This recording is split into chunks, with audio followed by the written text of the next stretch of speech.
इसमें आक़ाए नामदार हज़रत मोहम्मद मुस्तफ़ा सल्लल्लाहु अलैहि वसल्लम के साथ इजहार अक़ीदत, इजहार मोहब्बत किया जाता है।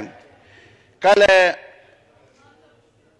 तहरीक लब्बैक पाकिस्तान ने हवेलिया में इस सिलसिले में जुलूस निकाला और वो जुलूस एबटाबाद की तरफ जा रहा था, लेकिन जब उनको पता लग गया कि यहाँ से आगे दफ़ा 144 है तो वो वहाँ से वापस मुड़ गए और शाम के बाद उनको वहाँ रास्तों में सूबाई हुकूमत ने, खैबर पुख्तनख्वा की हुकूमत ने, PTI की हुकूमत ने, जो मदीने की इस्लामी रियासत का दावा कर रहे हैं, उन्होंने उन पर फायरिंग,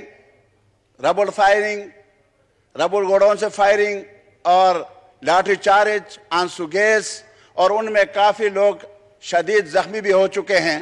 जनाब स्पीकर, मैं अपनी तरफ से, मैं जमात इस्लामी की तरफ से, मैं दीनी जमातों की तरफ से, मैं तहरीक लब्बैक पर होने वाले इन मज़ालिम की शदीद मज़म्मत करता हूँ।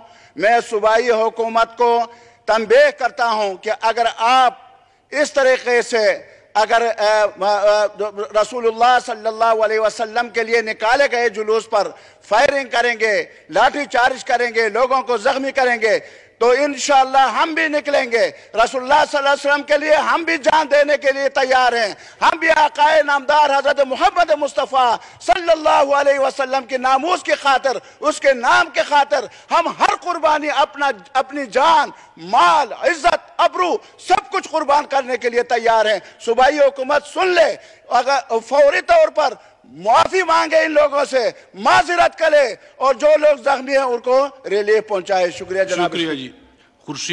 जनाब खुर्शीद जुनेजो साहब।